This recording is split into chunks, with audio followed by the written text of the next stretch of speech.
Breakdowns. You love them, metal dorks hate them. And hey, anything that upsets metal dorks is cool with me. But if you've been listening to deathcore for more than a few years, you probably noticed a trend recently. It seems the days of the groovy mid-tempo mosh parts are ending, and they're slowly being replaced with these slow, brooding, what I can best describe as cinematic breakdowns, for lack of a better term. You know, breakdowns that are more focused on the production and the suspense and the tension they can build. And they're often meant to be more of a dramatic conclusion to the song. And of course, there's the dreaded vocal Olympics. And this had me thinking recently, where and why did this trend start? And is it good for deathcore?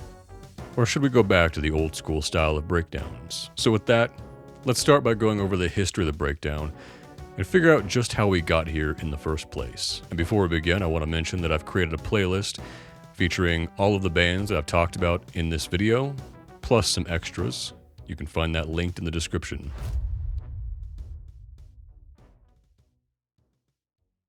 So let's just start with the crash course history of the breakdown and how it came to be a part of heavy music. It's generally believed or assumed that the breakdown has origins in genres like jazz and funk, where musical breaks would occur. The same sort of breaks that later DJs would get their drum samples from.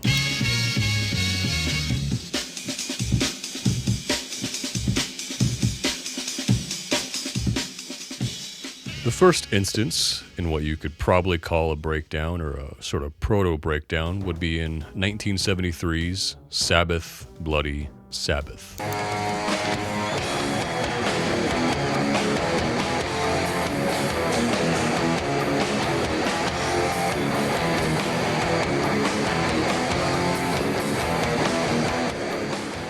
The midsection features this chunky, palm-muted groove that's still honestly pretty heavy. Then, in the early 1980s, hardcore bands like Bad Brains would incorporate musical breaks that would begin to lay the foundation for the breakdown as we know it. Songs like Super Touch and Right Brigade would feature these chunky, palm-muted interludes that other hardcore bands would follow suit with.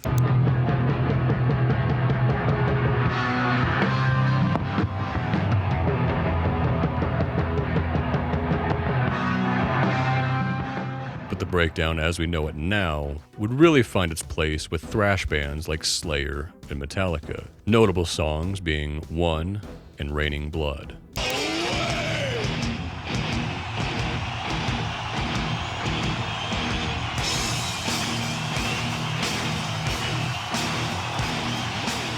Which feature distinctly modern breakdowns, syncopated one-note chugs in line with the kick drum that contrasted the fast-paced nature of the rest of the music. Then, in the late 80s and early 90s, groove metal bands like Pantera, White Zombie, and Machine Head would canonize the breakdown's place in heavy music, particularly for the up-and-coming New York hardcore bands who were influenced by groove metal.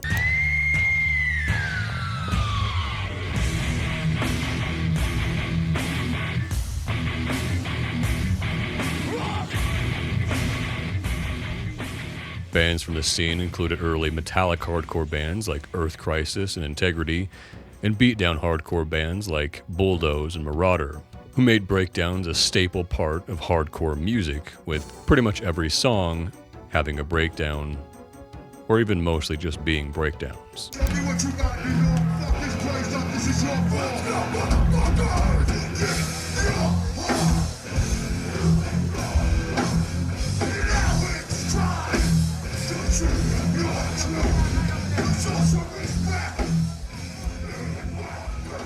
Throughout the 90s, metallic hardcore would morph into what's now known as metalcore, and from that we would also get deathcore. Then something weird happened. In the early 2000s, metalcore went from a style primarily played by New York hardcore bands to now primarily suburban scene kids. The sound is intense. The look distinctive. Hair that covers one part of their eye. The feeling dark and angry. Anger, rage, heartache. These are emo scene kids, but if you're over 25, you've probably never heard of them. Which is a whole video in and of itself. Let me know if you guys want a video on that. But these scene kids, for the most part, had really little to no idea of the history of metalcore and deathcore. This also coincided with the rise of Web 2.0 and social media platforms like MySpace and YouTube.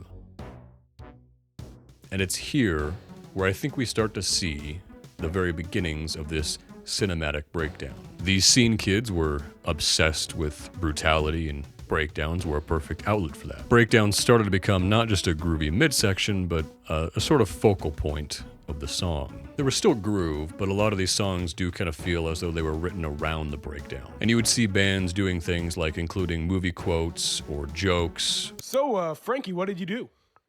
Well, I ate her. Come again? I ate her fucking car. Or bass bombs.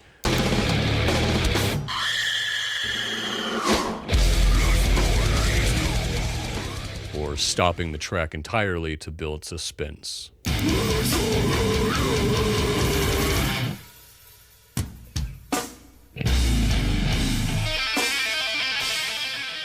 And I would say this is also where we start to see the very early beginnings of the vocal Olympics.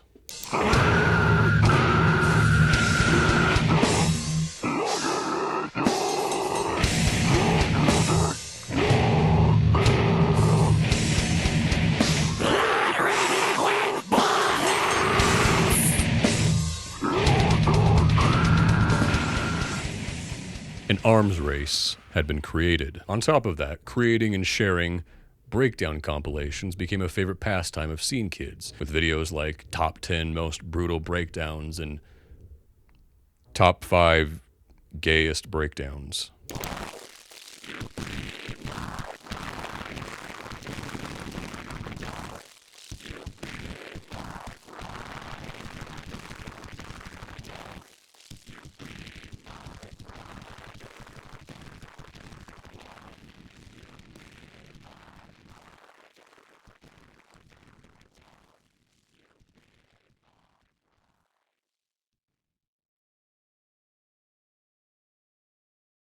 This is unedited. This is just how the video is.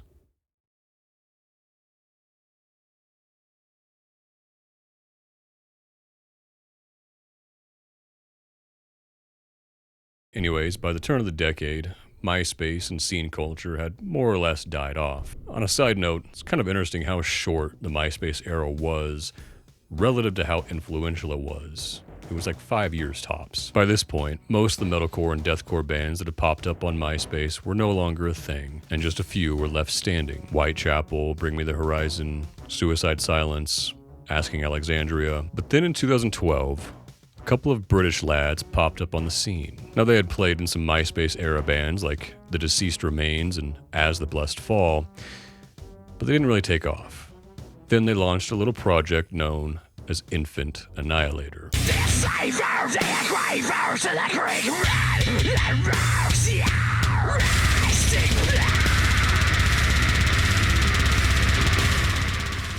Now, I was a little too young for the MySpace era, only really getting to witness maybe the last couple years as it burned out. But I remember this. I remember when these guys blew up, and they changed everything. Infant Annihilator was everything that deathcore had been doing up to that point, turned up to 11. The most grotesque and vile lyrics imaginable, paired with the most absurd and hyper-technical and difficult-to-play music as possible. And to contrast with these blazingly fast, technical death metal riffs were these really slow, methodical, and kind of absurd breakdowns that would have made a scene kid's head explode in 2005.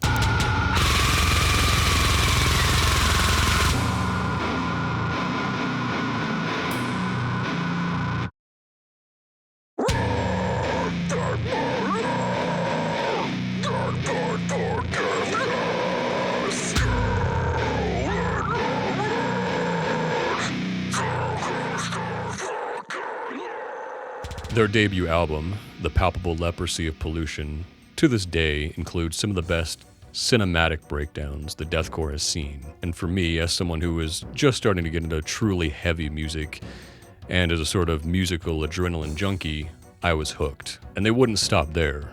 Shortly after that, they would launch a new project under the name of Black Tongue.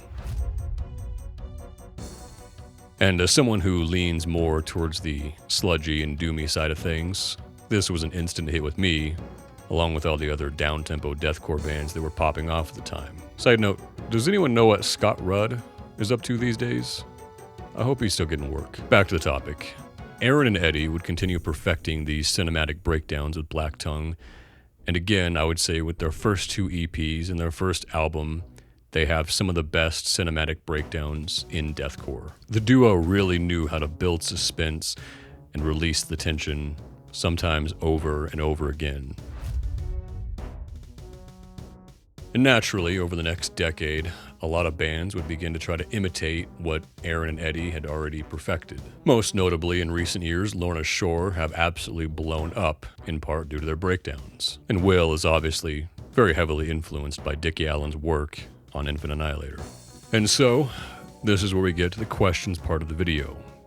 Are these breakdowns good for deathcore? Or are they maybe getting a little stale and overdone? I think we've established that when done well, I am a fan of these kind of breakdowns. I also think it's interesting to take a look back and see how breakdowns went from these simple musical breaks meant to add a little groovy section or to induce moshing to these big, suspenseful conclusions to songs. Like, how can we build up all of this tension and then release it at the end of the song? And from a songwriting and compositional perspective, it's a really interesting challenge.